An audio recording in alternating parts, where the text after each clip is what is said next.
bienvenue dans le podcast Un sabot après l'autre.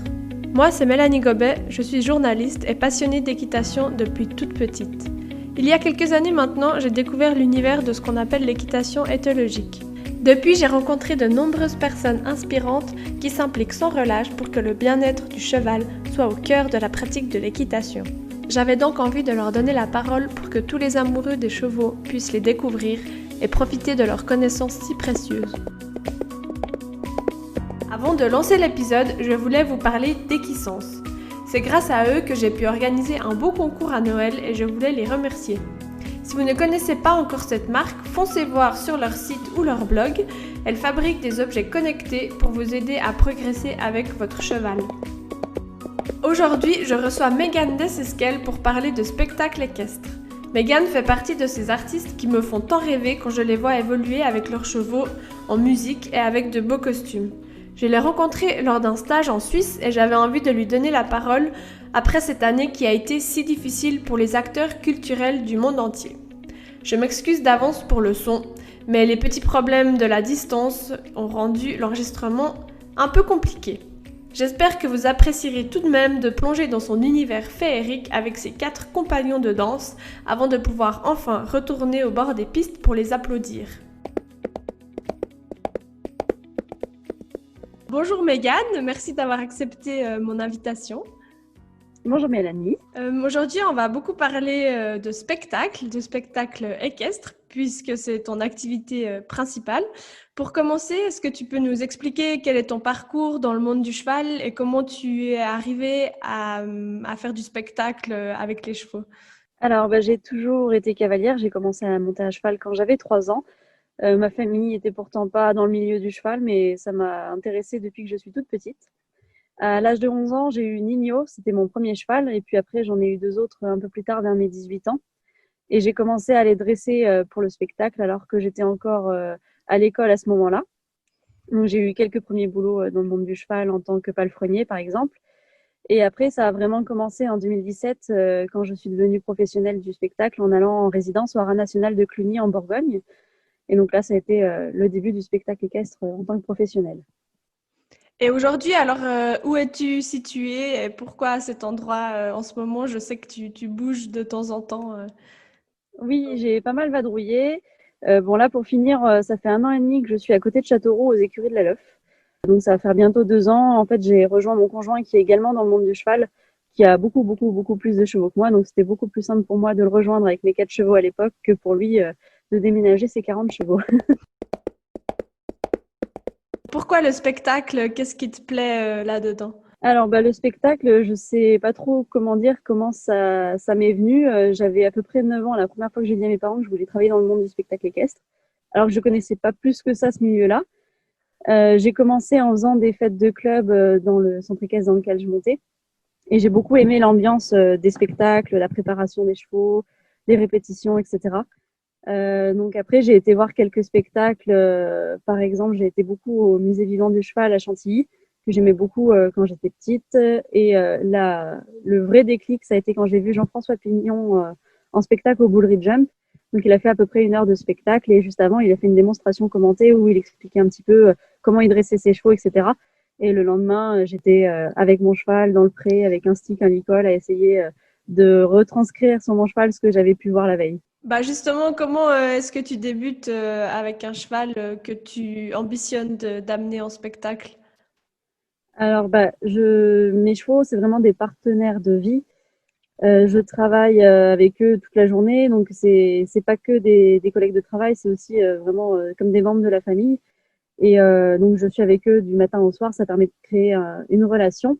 Et après, le premier truc que je travaille, c'est les bases du respect, de la complicité, le travail en liberté à pied, beaucoup au sol, avant de chercher à monter et à faire des performances. On cherche vraiment à faire une équipe.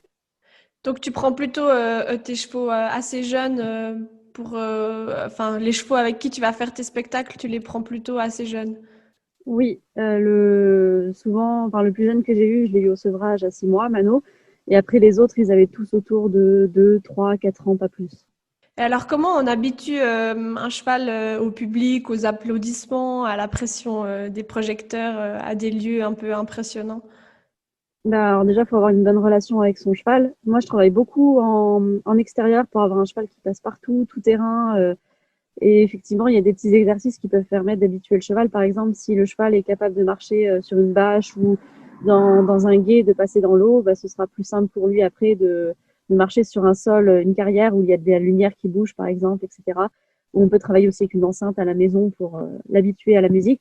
Après, pour les applaudissements, c'est toujours un petit peu le suspense parce que c'est dur de transcrire à la maison les applaudissements comme en réel avec l'écho quand on est en public. Et on imagine qu'il faut vraiment une bonne complicité avec son partenaire de spectacle. Comment tu l'as définie, cette complicité avec tes chevaux? C'est des partenaires de vie, comme je disais. Et puis après, quand on est en spectacle, c'est aussi un petit peu comme un partenaire de danse. C'est quelqu'un avec qui on va répéter, on va s'entraîner. Il faut écouter le corps de l'autre quand le cheval a des courbatures, quand il a besoin de s'étirer, etc. Il faut écouter ses émotions aussi parce que c'est un être vivant. Donc, comme nous, ils ont des fois peur, des fois pas envie, etc. Et c'est le mélange de tout ça qui va donner les numéros. Et alors, pendant le numéro, on imagine qu'il y a aussi des fois des imprévus. Comment ça se passe? Comment tu les gères? Peut-être aussi au niveau de la connexion avec le cheval pendant le numéro. Je trouve que beaucoup de mes chevaux sont plus connectés et attentifs en spectacle. Je trouve qu'ils s'appliquent davantage. Souvent, ils ont même plus d'énergie parce qu'ils sont pas chez eux, parce qu'il y a du stress.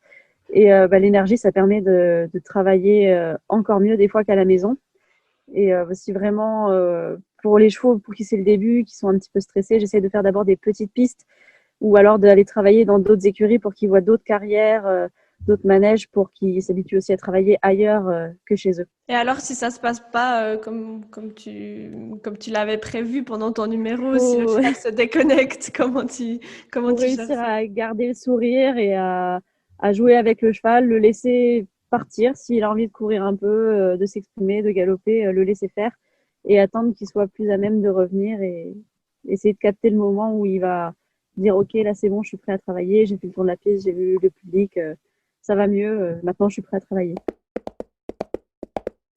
Tu en as déjà un petit peu parlé, notamment tu as dit que tu commençais souvent par les bases, mais ça serait quoi ta philosophie avec les chevaux? Alors oui je travaille vraiment plus souvent presque à pied qu'à cheval, ça c'est sûr. Beaucoup en extérieur et pas que en manège ou en carrière. Après, j'essaie aussi que mes chevaux ils gardent une vie de cheval malgré le travail. Ils vivent en prairie, tous ensemble, en troupeau. Ils mangent quasiment à volonté de l'herbe ou du foin. Ils sont pieds nus. Et c'est quelque chose qui est important pour moi. Je pense que mes chevaux ils me donnent beaucoup. Et donc, c'est aussi à moi de leur rendre à côté. Combien d'années tu prévois ou bien tu as besoin pour créer un numéro avec un cheval, disons, qui arrive chez toi, qui est tout jeune, qui sait pas faire grand-chose? Alors ouais, ça dépend un petit peu des chevaux et de ce qu'on aspire à faire avec eux. Souvent, pour un numéro de liberté avec un seul cheval et des figures assez simples, un an, ça peut suffire. Pour un numéro de dressage haute école, là, par contre, il va falloir plus de temps parce qu'il faut attendre que le cheval soit adulte pour pouvoir travailler physiquement vraiment. Et donc, il y a tout un travail physique avant de préparation. Donc, la haute école, je dirais plutôt 3-4 ans minimum. Et après, j'ai mon numéro que je suis en train de monter en ce moment avec mes 4 chevaux en liberté. Là, pour le coup, celui qui a le plus de travail dans le numéro de Liberté A4, il a plus de 10 ans de métier, donc c'est des années et des années. Et alors, qu'est-ce que tu fais comme travail avec le cheval pour y arriver? C'est quoi comme type de séance? Peut-être aussi à quelle fréquence, vu que tu habites sur place, comment tu fais? Je fais souvent des séances pas trop longues, une demi-heure, 45 minutes, pas beaucoup plus. 4-5 fois par semaine en période avant spectacle où il faut vraiment être prêt. Et du coup, je fais plutôt des séances donc en extérieur qu'en carrière. Je privilégie vraiment le travail physique, des trottings, des séances de cardio, etc. pour maintenir le fond. Une fois que le cheval connaît ses figures, il n'y a pas besoin de les faire répéter tous les jours, tous les jours, tous les jours. Une fois qu'elles sont acquises, si son corps est entraîné et qu'il est prêt à le faire chaque jour, c'est pas la peine de lui demander 10 fois par séance. Une fois que c'est compris, c'est compris. On a l'impression qu'une fois que les chevaux ils ont compris ces figures, c'est quelque chose qu'ils aiment bien faire. Est-ce que tu le ressens aussi? Oui, on essaye beaucoup, surtout quand on travaille à pied, de travailler avec le jeu, de donner des récompenses et finalement le cheval se prête bien au jeu justement et trouve du confort à travailler puisque on lui apprend que c'est un amusement et que c'est gratifiant pour lui et que ça va ça va lui donner envie de recommencer à chaque fois. Et après, c'est à nous aussi de s'arrêter avant que le cheval en ait marre pour qu'il ait toujours envie de faire plus la fois d'après. Et alors, ça serait quoi un bon cheval de spectacle? Alors pour moi, un bon cheval de spectacle, ça peut paraître un peu superficiel, mais c'est avant tout quand même un cheval qui est beau, parce que c'est le premier truc qu'on va regarder quand le cheval rentre sur piste. Il faut que, waouh, tout de suite, il soit joli. Donc une belle morphologie, une belle robe, une belle crinière, du charisme naturel. Après, je regarde aussi beaucoup les allures, surtout pour les numéros de dressage, parce que pour avoir un bon cheval de dressage, il faut qu'il se déplace correctement. Et ensuite, au niveau du caractère, je dirais qu'avec tous les caractères, on peut réussir à faire un numéro, ça dépend de ce qu'on veut faire. Moi, personnellement, je préfère les chevaux qui ont beaucoup d'énergie, mais la capacité de vite redescendre en pression. Par exemple, dans un numéro, le cheval, il faut qu'il soit capable, par exemple, de galoper. Et 2 minutes après, on va lui demander, par exemple, de se coucher et d'être très calme. Donc, j'aime bien les chevaux qui sont capables de varier comme ça dans l'énergie, de monter d'un coup et de redescendre très rapidement. Justement, dans un spectacle, le cheval, il s'exprime, il donne de l'énergie. Comment tu fais pour que, entre guillemets, des fois même, il te propose des choses? Comment tu fais pour lui laisser, le laisser s'exprimer?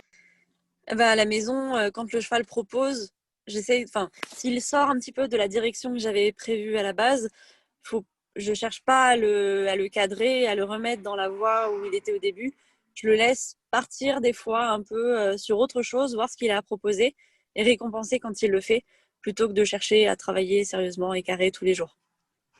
Et comment tu gères aussi, ça peut devenir un peu dangereux. En liberté, on sait que c'est pas forcément moins dangereux que quand on est sur le cheval, avec un cheval surtout qui a appris à s'exprimer. Comment ça, tu le travailles? Comment tu fais? Effectivement, on n'est pas plus en sécurité en étant à pied qu'en étant à cheval, parce qu'on est à portée des coups de dents, de morsures, de coups de pied. Donc, c'est vraiment important d'avoir des bases de respect mutuel. Donc, nous, on va respecter le cheval, mais à l'inverse, lui aussi, il faut qu'il apprenne à pas nous bousculer, à pas nous marcher dessus. Et donc, ça, c'est vraiment important dans les bases, les premières séances, les premiers mois de bien fixer ses règles.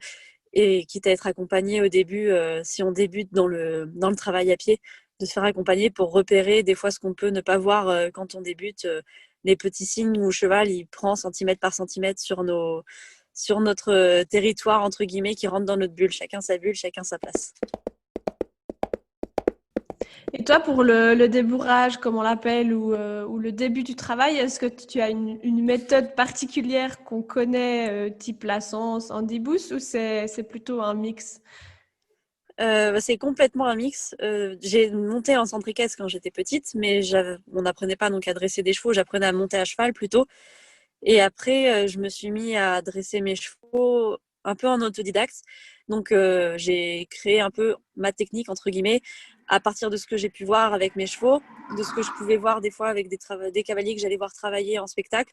J'essayais de regarder chaque détail, chaque mouvement que les autres faisaient. Je prenais ce qui me semblait bon, je le faisais avec mes chevaux pour voir si ça marchait. Et ce que je n'aimais pas, je le mettais plutôt de côté. Donc, j'ai pas une méthode particulière que j'ai suivie. J'ai pris un petit peu de ce que j'aimais chez tout le monde. Et alors, tu l'as dit, tu fais autant de la liberté que du dressage monté, aussi de la haute école. Qu'est-ce que toi, tu préfères comme numéro? C'est quoi un peu ton coup de cœur? Euh, J'aime beaucoup, voilà, liberté haute école, c'est vraiment mes deux disciplines que je pratique le plus. Mine de rien, quand je suis en liberté avec mes 4 chevaux, c'est peut-être un peu ce qui me fait ressentir le plus de choses, même si j'aime bien introduire un petit peu de figure de haute école dans mon numéro de liberté. Quand ils sont tous les 4 ensemble et que ils travaillent en harmonie, c'est quand même au niveau émotion ce qui me procure le plus de choses. J'allais justement te poser la question. Alors déjà, travailler un cheval en liberté, c'est pas forcément facile, mais comment on fait quand on en a quatre en même temps? Est-ce qu'il y a des trucs, des astuces, des choses à mettre en place? Oui, alors chaque cheval a sa place et ils ont chacun leur place à chaque fois, ça ne change pas. Quand je les emmène au pré, que je les emmène à la carrière, etc., dès que je dois les déplacer, très souvent, j'essaye qu'ils soient tous dans l'ordre dans lequel ils sont quand ils travaillent en liberté, qu'ils intègrent bien à côté de quel autre cheval ils doivent être. Donc ça, c'est le début. Et après, mine de rien, je trouve que c'est très dur de faire la première paire, donc les 2 premiers chevaux qu'on a, de les mettre en duo. Et après, rajouter un troisième, rajouter un quatrième, je trouve pas ça si compliqué. C'est plus simple de faire le troisième, le quatrième et peut-être le cinquième, le sixième, que de faire les deux premiers. Il faut vraiment pas rater les deux premiers. Et une fois qu'ils ont bien compris, les autres, c'est plus simple. J'imagine qu'avant de les mettre les quatre ensemble, chacun de son côté sait faire les figures et a une bonne connexion déjà. Oui, tout à fait. Il y a au moins 6 mois de travail individuel avant de pouvoir être après à 2, puis à 3, puis à 4. Et alors, comment tu choisis la place? C'est par taille, par caractère? C'est un peu tout ça, oui. Alors en taille, mon poney, donc qui est le plus petit, je le garde près de moi parce que comme il est petit, je peux passer par-dessus lui pour continuer de voir les autres et de donner des indications aux autres. Après, c'est beaucoup le caractère. J'en ai un qui est un peu dominant, donc je le mets à l'extérieur parce qu'il aime pas être coincé entre deux autres. Et ouais, c'est beaucoup le caractère après. Et là, on parle de liberté à 4, ça fait un peu rêver, mais peut-être pour les gens qui nous écoutent et qui n'ont pas encore ce niveau, est-ce que tout le monde peut apprendre quelques numéros à son cheval comme ça pour s'amuser sans penser forcément à faire un spectacle? Oui, je pense que tout le monde peut y arriver pour peu d'avoir beaucoup de volonté et de se faire encadrer éventuellement si on a des difficultés. Après, tous les chevaux sont peut-être pas capables de donner toutes les figures de haute école, etc. Mais ce qui est important, c'est d'avoir un cheval qui correspond à ce qu'on veut faire avec lui. Et si on veut apprendre quelques petites choses à son cheval, à quoi il faut faire attention ou peut-être par quoi ne pas commencer Alors, peut-être? il y a des figures, effectivement, comme je pense au cabré, qu'il faut pas apprendre tout de suite si on n'est pas sûr de soi, parce que c'est quelque chose qui peut se retourner après contre l'humain si le cheval se met debout tout droit face à vous. Mais il y a des figures qui peuvent paraître un peu compliquées, qui sont finalement très simples. Par exemple, le coucher, c'est une des premières choses que j'apprends en général aux chevaux. C'est quelque chose qui demande beaucoup de calme et pas forcément beaucoup de capacité physique. N'importe quel cheval est capable de se coucher. Donc, c'est souvent quelque chose que je fais dans les débuts. Justement, le coucher, ce serait quoi un peu ton secret pour le faire dès le début? On sait que des fois, ça prend longtemps pour certains chevaux même. Alors moi, je travaille beaucoup dans les premières séances sur le fait que le cheval doive céder, par exemple, descendre la tête vers le bas en appuyant sur l'école. C'est une des premières choses que les chevaux ils font quand ils se couchent. Ils regardent en bas, ils viennent renifler le sol, etc. Donc j'apprends beaucoup au cheval à céder dans la tête, à céder dans les jambes, etc. pour qu'il se laisse aller. Il y a des chevaux avec qui ça va être plus long que d'autres. Effectivement, au niveau du mental, il y en a qui vont être prêts à se coucher dès la première séance. Et il y en a, ils n'ont pas confiance en l'homme et il va falloir plus de temps et créer d'abord une relation avant de chercher à les avoir par terre. Le but, c'est pas de les faire tomber, c'est vraiment qu'ils se couchent d'eux-mêmes. Ça représente quoi pour le cheval de se coucher comme ça près d'un humain? Pour moi, c'est un déclic à chaque fois. Quand le cheval donne son premier coucher, après, il est plus prêt à s'ouvrir à l'homme. C'est un pas que le cheval fait vers nous et il accepte de travailler avec nous. Et à l'inverse, au niveau énergie, le cabré, quand tu décides toi de le demander, et puis quand il ne faudrait peut-être pas encore le demander. Le cabré, pour moi, il faut le demander une fois que tout est très bien acquis au niveau du respect, du travail au sol, des déplacements, qu'on n'a plus aucun petit débordement entre guillemets du cheval et qu'on arrive à être sûr à 100% que jamais il pourra s'en servir contre nous. Et comment toi tu vois ben voilà, on se dit ah, apprendre ces choses à son cheval, c'est peut-être un peu de l'amusement comme ça sert peut-être un peu à rien si on fait pas de spectacle. Mais au final, j'ai l'impression que c'est tout. On en revient au travail au sol et au travail avec le cheval simplement, même si on lui demande une jambette, c'est aussi un travail en quelque sorte. Oui, bah, par exemple, la jambette, ça peut servir ne serait-ce que pour apprendre un cheval à monter dans un vent. C'est une figure de spectacle, mais qui peut être utile aussi dans d'autres domaines. Et moi, quels que soient les chevaux que j'ai au travail, même si c'est simplement pour les débourrer, j'ai toujours un petit peu de travail à pied avant. J'aime bien que tous les chevaux aient de simples bases de respect, de déplacement, ça peut toujours servir. Oui, par exemple, moi, je m'étais pas rendu compte, mais j'ai appris le podium à mon cheval. Et en fait, depuis, pour le charger, ça va beaucoup mieux parce qu'il commence par faire le podium sur la rampe simplement. Donc, c'est vrai que Ouais, c'est... c'est ça m'étonne pas. Et lui apprendre à grimper sur un podium où c'est tout ouvert autour de lui. Après, ce sera plus simple de grimper dans un vent qui est plus fermé, plus étroit. La claustrophobie sera toujours là, mais au moins, le fait de monter dedans, ça, il l'a déjà appris. Mhm. Au final, on ne fait que renforcer, j'imagine, la complicité avec son cheval, même en lui apprenant une jambette. passer du temps avec les chevaux. Quand on est à pied, on essaye beaucoup de comprendre le mental du cheval et pas que le physique. On est plus à l'écoute, je trouve, et on cherche à créer une relation avant de chercher à faire de la performance. Et toi, alors, dans un spectacle, il y a aussi la musique, les costumes. Toi, c'est quoi un peu ton ambiance? Comment tu choisis ça? J'aime plutôt les numéros avec beaucoup d'émotion, de la poésie, où la relation avec le cheval est mise en avant et que c'est vraiment ce qui. En fait, moi, quand je crée un numéro, je regarde mes chevaux travailler, j'écoute une musique et je me dis pas, tiens, j'aimerais faire un numéro sur tel thème. J'attends que plutôt ce soit mes chevaux ou ma vie de tous les jours, moi, comment je suis, qui me donne les idées de numéros après que je vais faire après un spectacle. Et Donc, il là, y a vraiment une identité. et tes costumes, tu les fais toi-même? Enfin, je suis pas couturière du tout, mais un petit peu, oui, je crée moi-même mes costumes à partir de pièces à gauche, à droite que j'essaie d'assembler pour faire quelque chose de cohérent. Et une C'est fois assez que technique aussi, les costumes pour le spectacle, c'est un petit peu technique puisqu'il faut, par exemple, des robes pour pouvoir monter à cheval, donc il faut que ce soit fendu devant, derrière. Donc c'est vrai que quand on fait soi-même, eh ben, on peut avoir un costume qui nous permet et de courir et de monter à cheval sans avoir des pieds qui se prennent dans le tissu, etc. J'imagine que pour le cheval aussi, il y a peut-être une certaine désensibilisation à faire au costume avant le spectacle. Oui, déjà, oui, pour le tissu, quand on a des robes avec pas mal de volume, ça peut être pas mal de lui montrer avant le spectacle. Ou alors les costumes qui font du bruit avec des sequins, par exemple, tout ce qui est un petit peu oriental, ça, vaut mieux le montrer quelques jours avant d'aller sur piste si on veut pas être surpris. Et le cheval, alors, une fois que tu as répété ton numéro, qu'il y a la musique et tout, est-ce que tu sens que lui, il connaît son truc aussi un peu par cœur? Oui, quand il y a un numéro qu'on fait plusieurs fois de suite, je pense notamment à mon petit poney, et il anticipe à la musique. Il a un numéro qui était très chorégraphié où à tel moment de la musique, il fallait faire telle ou telle figure. Bah, à la fin, j'avais plus besoin de demander quoi que ce soit. Il entendait la musique, il partait même avant moi. Et peut-être, bah, c'est le moment de nous parler peut-être de tes artistes justement sur scène. Qui sont-ils, tes quatre chevaux? Alors, en ce moment, j'en ai 4. Donc, Nino, mon premier cheval que j'ai eu quand j'avais 11 ans, comme je le disais au début, qui est un ONC qui vient du Portugal. Donc, un petit cheval qui m'a permis de faire mes débuts, qui est très sensible. Et c'est cette sensibilité qui m'a donné envie aussi de me mettre dans le spectacle, parce que toute petite, j'avais 11 ans quand je l'ai eu, lui il avait 4 ans. Donc, on dit souvent jeune cavalier, vieux cheval et inversement. Là, c'était pas du tout le cas.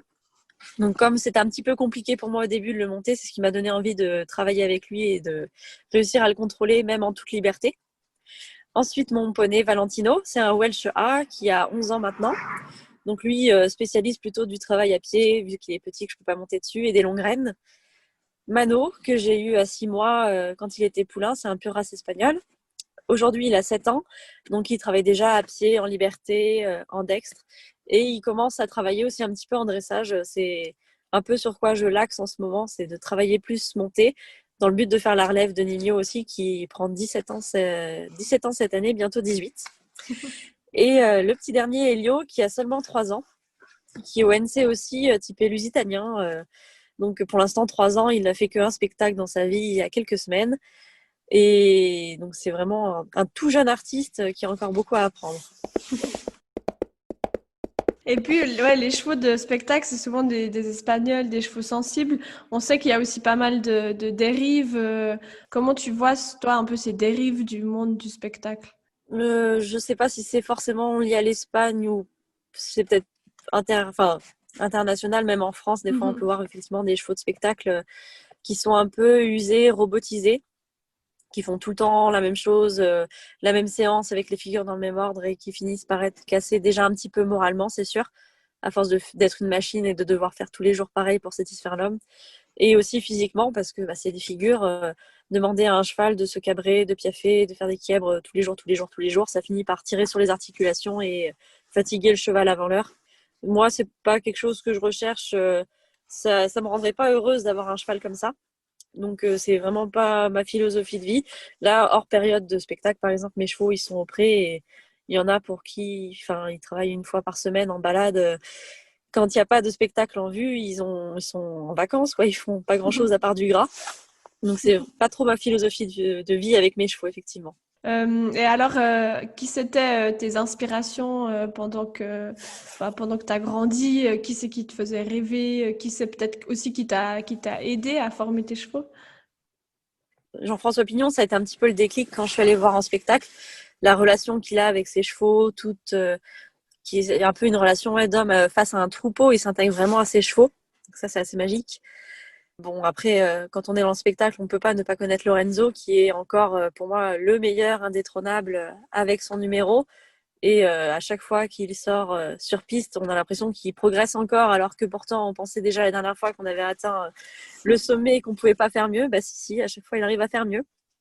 Et j'aime beaucoup Sylvie Wims aussi, qui a des aides très discrètes et qui est très fraîche avec ses chevaux. J'aime beaucoup aussi son travail. Et puis après, en qualité d'équitation, elle n'est pas forcément dans le spectacle équestre, mais Anya Beran, j'aime beaucoup comment elle travaille ses chevaux et la qualité de dressage qu'il y a derrière. Et toi, alors, pour apprendre à dresser tes chevaux, tu as fait un petit peu en autodidacte, si je comprends bien. Ouais, complètement. Et comment ça s'est passé? Tu regardais des vidéos, tu essayais des trucs, tu tentais. Ouais, exactement. J'avais un livre sur la haute école que j'ai dévoré une dizaine de fois peut-être. J'essayais de comprendre comment on arrivait à faire piaffer un cheval, passager un cheval, etc. Après, bah, heureusement, oui, je suis née à l'époque où on peut regarder des vidéos sur YouTube.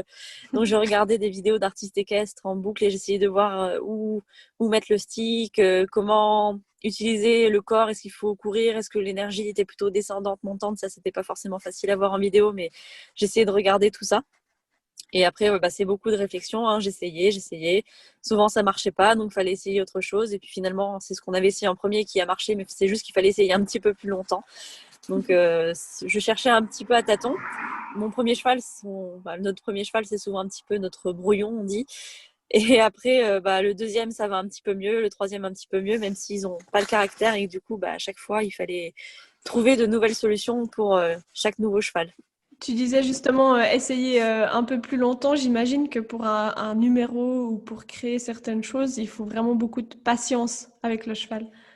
Oui, bah oui, c'est ça. Des fois, on va essayer quelque chose, ça va pas marcher, alors qu'en fait, c'était la bonne chose. C'est juste qu'il fallait essayer un petit peu plus longtemps. Le cheval met parfois plusieurs jours, semaines, séances à comprendre, et il parle pas notre langage, donc c'est aussi à nous de s'adapter et de trouver comment lui communique pour pouvoir après lui expliquer ce qu'on a envie de faire avec lui. Et une fois que les premiers codes sont posés, bah, il suffit d'en associer plusieurs ensemble pour que ça donne une figure. Par exemple, une fois qu'un cheval sait faire une jambette et tourner sur lui-même séparément, si on met les deux en même temps, ça peut donner la jambette sur pivot, et, etc., etc. Tu as évoqué deux, trois figures. Toi, qu'est-ce que c'est ton coup de cœur, un peu soit monté, soit à pied? Le piafé, je pense que c'est quand même ma figure préférée. Ça permet de montrer les qualités naturelles du cheval, des qualités physiques, des qualités de mental. Et ça démontre aussi si tout le travail qui a été fait en amont en dressage a été bien fait. Un cheval qui n'a pas été bien préparé en basse école avant, pour moi, il n'est pas capable de piaffer vraiment correctement, parfaitement.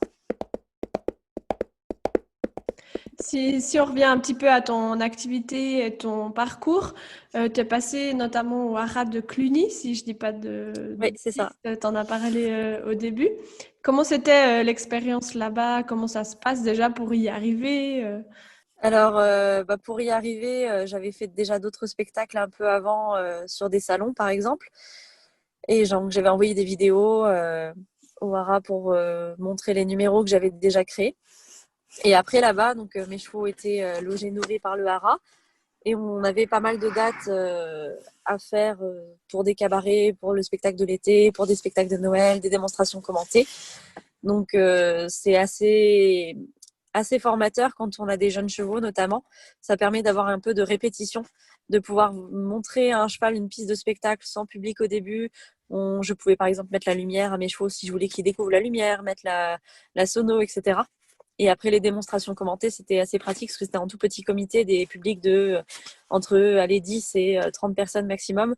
Donc, pour habituer un cheval, par exemple, aux applaudissements, c'était assez pratique. Ça évitait qu'il y ait une grosse foule de public qui applaudisse d'un coup et que ça surprenne le cheval en spectacle. Et peut-être la question que plusieurs personnes se posent, est-ce qu'on peut en vivre du spectacle équestre? Oui, il y en a qui en vivent du spectacle équestre, même si je pense que tout le monde sera d'accord pour dire que cette année est loin, loin, loin d'être la meilleure pour quiconque. Moi, pour ma part, j'ai choisi cette année d'avoir un travail à mi-temps à côté parce que c'est une année trop compliquée pour vivre que de ça. Et à côté de ça, je prends aussi des chevaux au travail, au déborrage, en pension de travail pour les faire progresser. Et ça me permet donc de vivre aussi grâce à ça. Merci. Merci beaucoup de nous avoir parlé de ton univers. Et de rien, merci beaucoup Mélanie. Avant de quitter l'enregistrement, est-ce que je sais que là en ce moment c'est très compliqué, mais peut-être pour les gens qui sont intéressés à te suivre ou à voir un spectacle ou même peut-être à faire un stage avec toi, quelles sont tes actualités? Alors normalement en 2021 on fait la nuit du cheval, pardon je dis n'importe quoi, la nuit des créations à Tarbes, au Haras national de Tarbes, donc pour Equestria. Donc si c'est pas reporté, normalement ça a lieu en juillet 2021, donc ça c'est une des actualités sûres. Dans mon secteur, je vais avoir plusieurs petits spectacles, des animations de CSO, des spectacles autour de chez moi.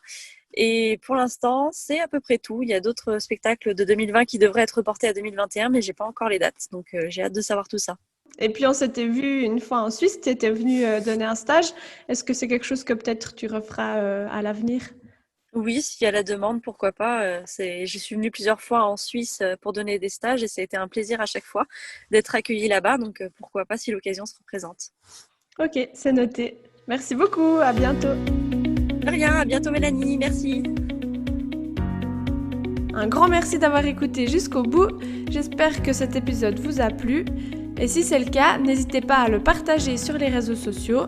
Si vous avez des questions, des retours ou des suggestions, vous pouvez aussi me contacter sur Facebook et Instagram sur la page Un sabot après l'autre. À bientôt!